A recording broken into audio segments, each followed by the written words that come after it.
I'm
Catherine Mazzone here on behalf of Mojo Streaming, and I am pleased to announce our guest today is Armand Grobler. Thank you so much for joining us, Armand.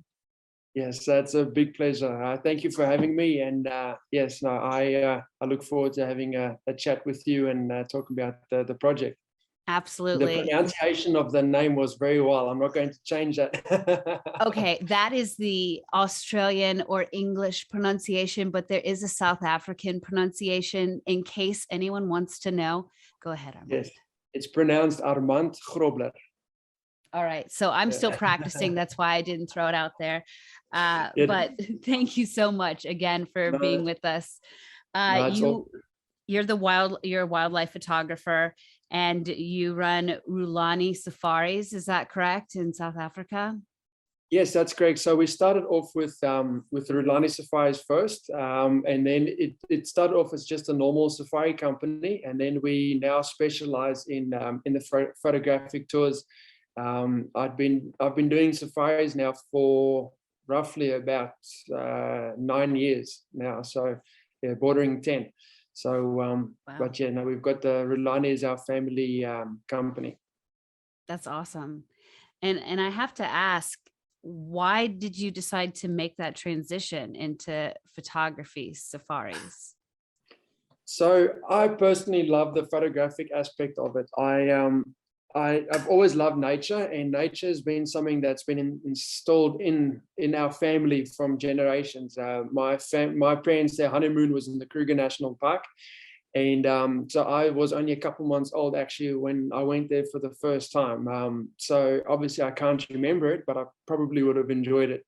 And so from then on, when we went to Australia, I kept on that passion and love for wildlife. I started working in a pet shop at the age of 13 and 9 months, or 14 and 9 months, correction.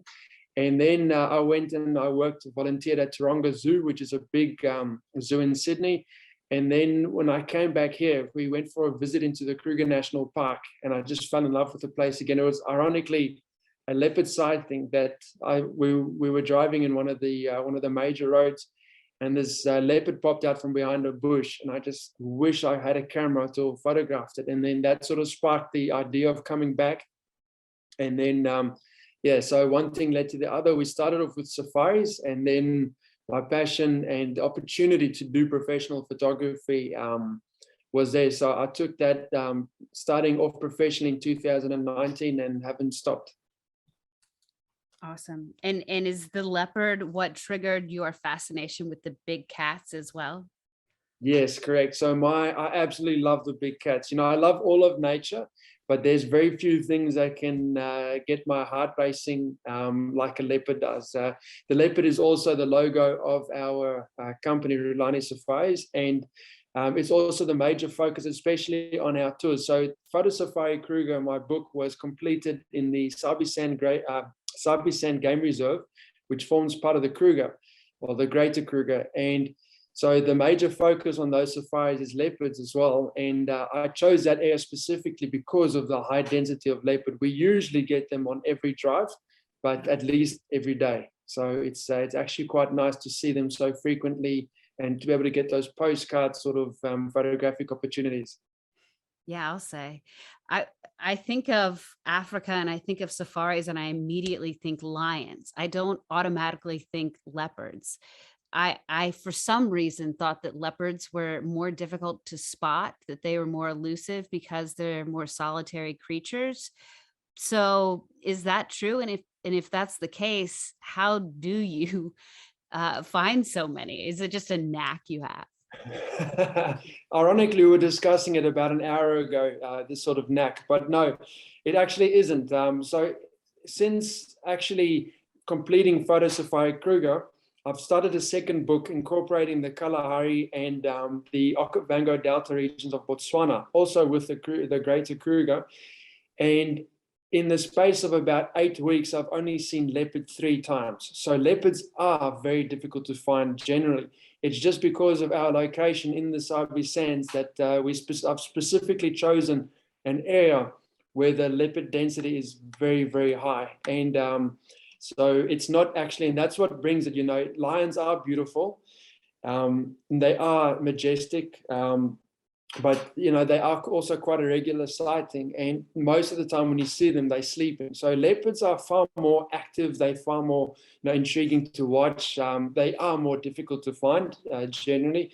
And so it's for me, the lion is the king and the leopard is definitely the queen of the bush. I think of the leopards that I've seen, and unfortunately that's just been in captivity. But yeah. I remember them standing out because they would just pace. There was a worn path in their enclosure where they would just pace all day. Look, the leopard, it's important to remember, I had this discussion as well a while ago with someone that was very against zoos. So I would like to start off with, zoos also do play a very important role. I know that some zoos, they don't take sufficient care of the animals, but if an animal is born into a zoo, then it doesn't know the wild. Now, what people don't often see is, the zoos, at least the animals have got care. They are maybe an enclosure, yes, but they've got care, they get fed, they have the opportunity to reproduce, they don't fight. In the wild, I've seen animals like lions fighting, okay, then they get a broken back or a broken leg or a broken jaw, and then they actually suffer. There's no medical attention for them out there. So the zoos also do have a specific role, and that is frequently to sort of, it's like with you, if you hadn't seen a leopard in a zoo before, you would have maybe never seen a wild leopard. So it exposes these animals in areas where they're not naturally found, like in America. So in Australia as well, we had a leopard there in the Sydney and Taronga Zoo. So they do have their roles. It's not always easy to see the sort of animal behind the enclosure, but those animals don't know better, and they are well looked after most of the time, depending on which zoo. But seeing them in their natural habitat, there simply isn't any better. When you're seeing a leopard lying in a tree and then it jumps down the tree and you get to follow it and it starts drinking water and then it starts going on a hunt, or you got a mother and cubs, there is no better than that. But there's a place and a time for everything. And I believe that, done correctly, even zoos, rehabilitation centers. I've actually got a rehabilitation center just behind me. So I hear those lions roaring, every night. I've heard them even throughout this conversation. So, there is a place for all of them. Sure, agreed. I think it's interesting because you have had the ability to observe these animals in the wild, and it's a different perspective that you see versus someone who sees them in captivity, where they might be pacing or just sleeping like lions do apparently all the time. All the time. That does get boring. But I guess, could you describe it all? What about that is so appealing to you? It's what I always say is the Kruger is about a 2.5 million hectare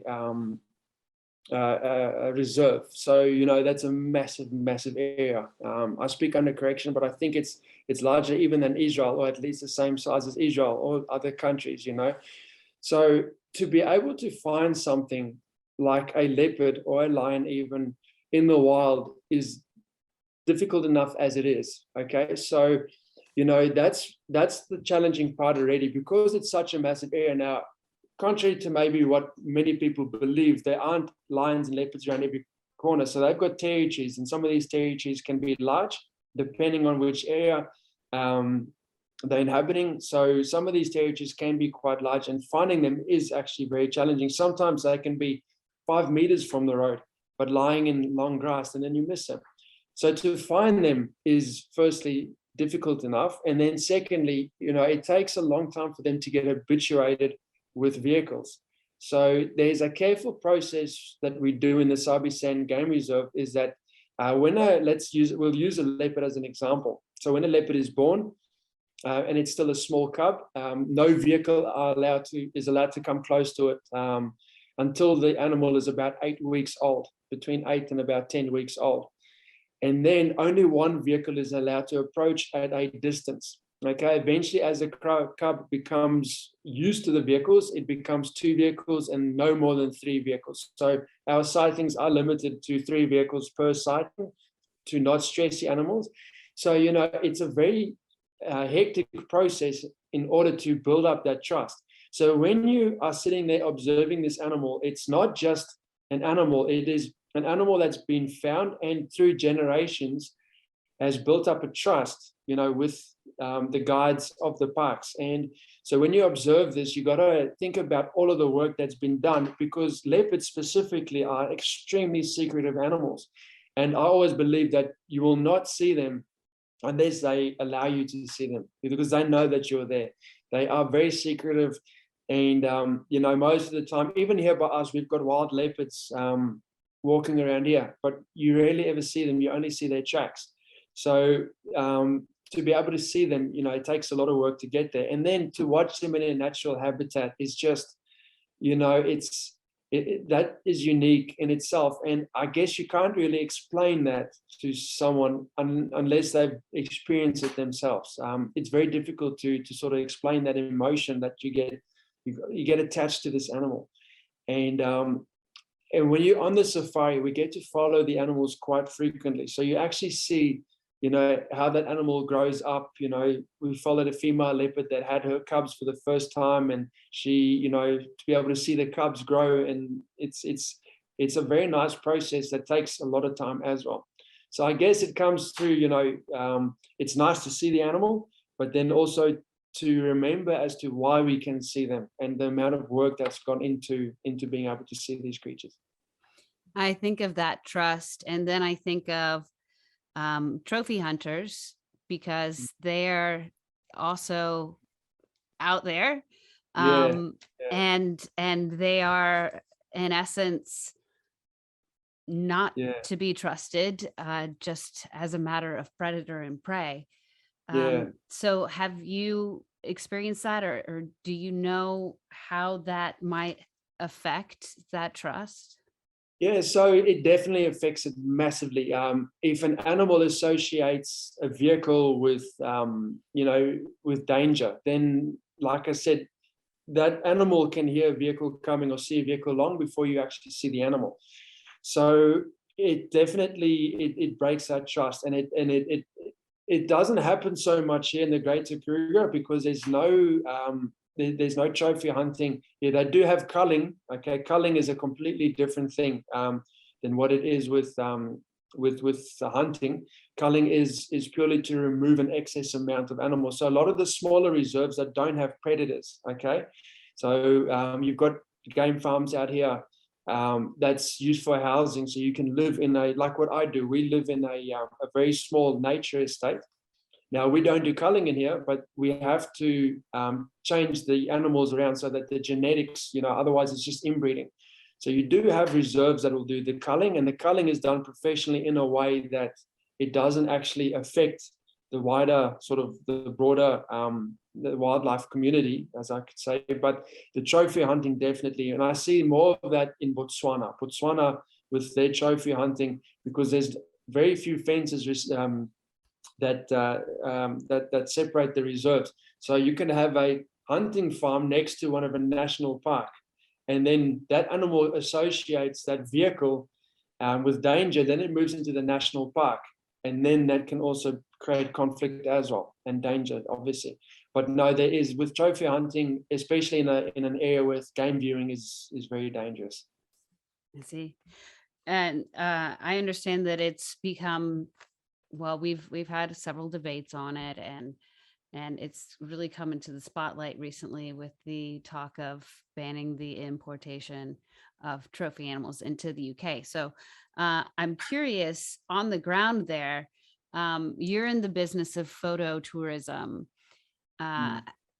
I'm sure you don't have experience with trophy hunters per se, like, the whole business aspect, but Yeah. what can you say about photo tourism and the ability to sustain any sort of profits lost by trophy hunting? Yeah, so the closest that I've come with trophy hunting is I was boarding a plane, and then there were two people behind me talking about hunting elephants. So I really haven't really experienced it. That was the closest. And no, it wasn't an American. It was a Russian client with a South African hunter. But so I don't really get to deal with that often. But with photographic tours, what we've found is that more and more people bring cameras on safaris. And I'm not talking about your big, expensive professional equipment. It can be anything as a new smartphone, like an iPhone 13. It's got a couple of cameras on there, anything to your bigger camera. Now, people always want to take something home. You want to be able to show your friends and family what you've experienced. So photographic-based tours are definitely getting bigger and bigger and bigger, and more people are sort of looking into that. And it's actually become one of the sort of pioneer safaris here in the Sabi Sand region because of that. Now, photographic safaris are not only aimed at professionals whatsoever, but the thing that makes photographic safaris so unique is that we spend a lot of time with the animals, viewing the animals, specifically leopard, lion, cheetah, wild dog. You spend a lot of time with it, because on a traditional safari, your guide might take you to a sighting. You'll still see the leopard, but it'll probably be sleeping, not doing much. The guide will give a little bit of information about it, and then you move on, and then you go and look for something else. Okay, so you do see the animal, but you don't spend a lot of time with it necessarily. Okay, with photographic tours, we try and get the most out of the sighting. So we spend the maximum amount of time with that animal. So you can see it sleeping, then walking and drinking and moving, and you can actually see their habits. And because of that, that creates better photographic opportunities, but not only for the professional. It's exciting to be able to show your family, listen, look what we saw. We saw a lion walking or elephants feeding and coming close to the vehicles and so forth, instead of just maybe taking an image of something sleeping behind a bush. So it's not only aimed at the professional, but the guide needs to be well educated in camera handling, because he needs to be able to explain to the guests how to use the equipment, how to get the best out of that sighting. And if there's a problem, he needs to be able to address that issue. Yeah. And I guess my question about the trophy hunting in comparison is more that of do you think that photo tourism could become big enough or profitable enough to make up for, let's say they did away with trophy hunting? Because there's talk of trophy hunters being able to support some of these communities. And then there's the argument against, saying photo tourism is way more lucrative and does an even better job of supporting communities. So what would you say your role is in the surrounding community? I think, I think photo tourism definitely has got the potential, in the longer spectrum. It has been around for a while, but it really is picking up now. You're seeing more and more companies now offering it as addition to their already set safaris. More and more guides are getting into. You see more specialized photographers and so forth coming up. I don't know how much of an income the trophy hunting actually produces, but the one thing that I can say is, with what I know about the trophy hunting, is that a lot of the time, if you go and you hunt an elephant, let's say for instance, you'll pay 100,000 rand for that elephant. I'm giving an example, and now that one elephant might make up 10 photographic clients. So it's going to depend on the managing of it. So they do have it definitely does have trophy hunting is very successful in the sort of income, but you have to manage it carefully. You can't just take hunters in and decimate an entire species, especially because what do trophy hunters want? They want the biggest, the largest, the most powerful. They're not going to choose the scrawny lion there that's lying in the bush. They want a big one. And when you do that, then you actually do a lot of damage, because then you're taking out the stronger genes and you're encouraging the weaker genes to grow.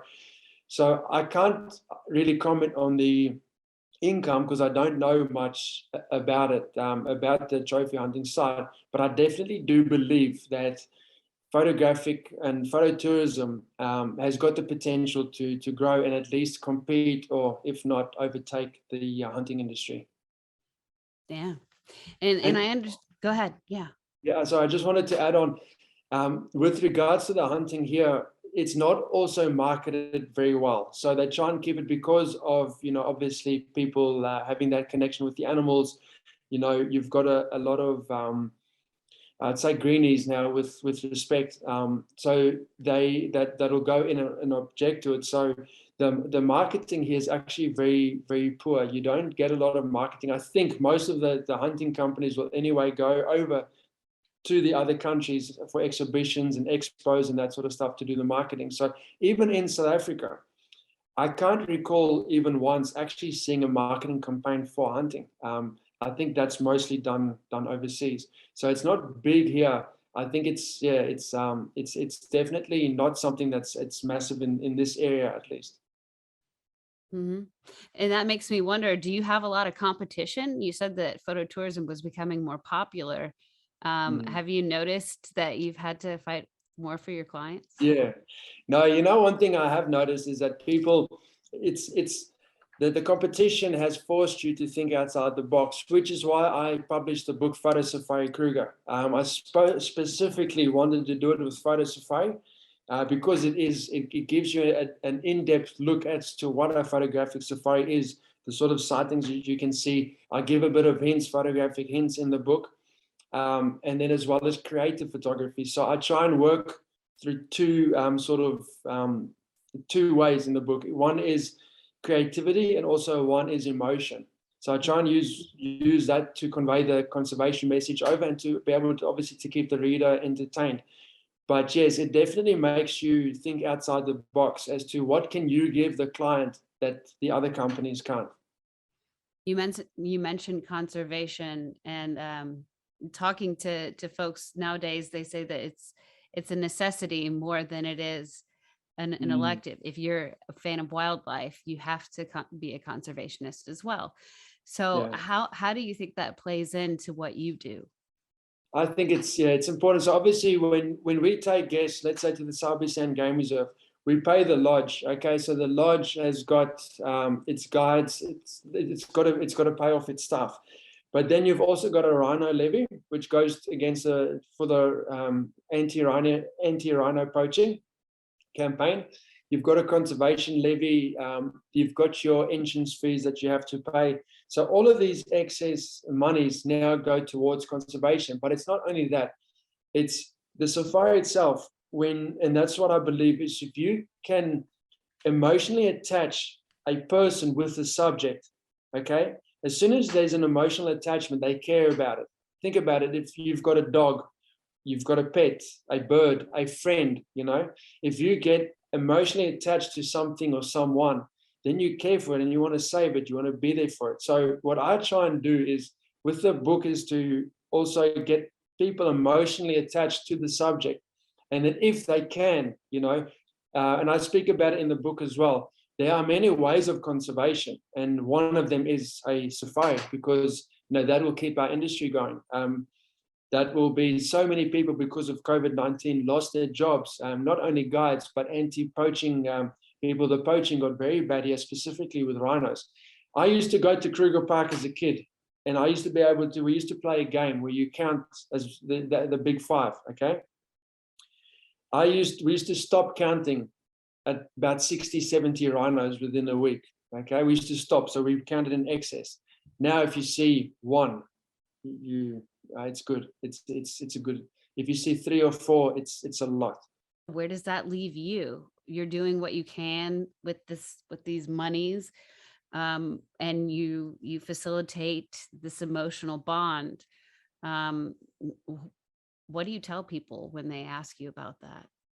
Yeah, look, it's difficult once again to tell people, but I like showing them. When you see a rhino, especially if it's a female with the calf, most of the time the females do have calves with them, and you see this animal and you picture it standing there by its dead mother, okay, with the mother's horn being cut off, that sort of pulls your heartstrings, and people then get, then people start acting. I've got a friend who visited me today. He was a police officer here in South Africa for 20, 30 years, but now he's the head of anti-poaching, and he absolutely adores rhinos now, because he has seen firsthand what happens to them. So, we spoke about it just today, how his passion and love for rhinos has grown because of just being able to see them. What else haven't I asked you, Armand, that you think is important for folks to know? I think, a lot of the things, I spoke to some potential guests during this week, and, people are saying, is it safe to travel? Is it safe to come to South Africa? Or is it, I would say the people, if people are able to travel, if you can do it, not only South African, but African tourism needs it. African tourism, the conservation aspect, the livelihoods, people need it. And I would encourage people to travel as much as possible. It doesn't have to be with us. It can be anywhere in Africa. Botswana, Zimbabwe, Namibia, South Africa, Congo, but the tourism really needs it, because it's not only the animals that are suffering, but the people are suffering as well. And I think, like I said, there's many ways of conserving nature, and a safari is one of them, and probably the biggest one. So I would want to encourage people to travel if they are able to do so, obviously in a financial state to do so.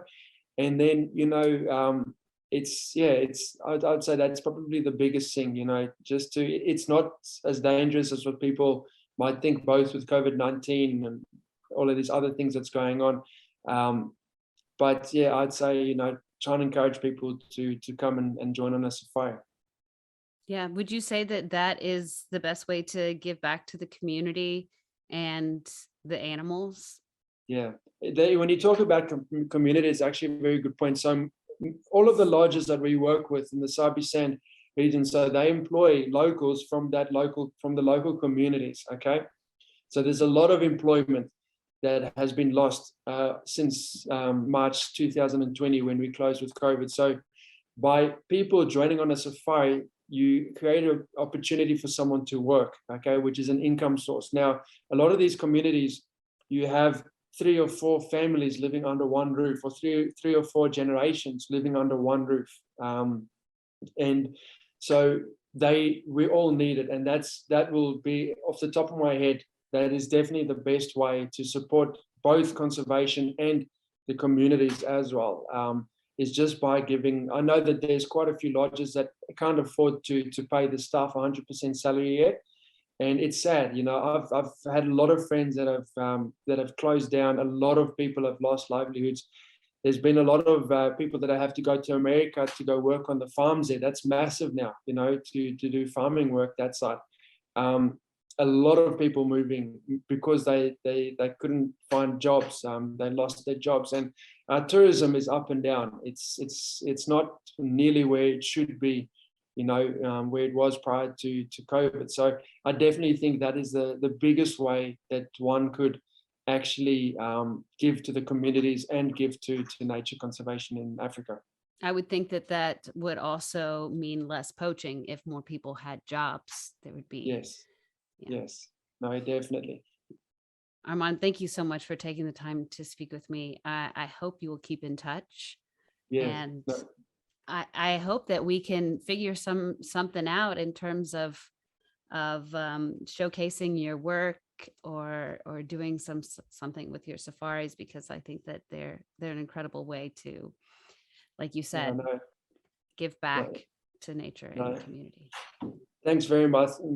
Thanks very much, Catherine. I appreciate the opportunity to be able to talk to you and to meet you. And I just want to thank the listeners as well for your time. It means a lot. And I'll be here. So you can chat anytime. But thanks very much. Enjoy the rest of your day. You too. It's a pleasure. Thanks. Take care. Bye-bye. Bye-bye.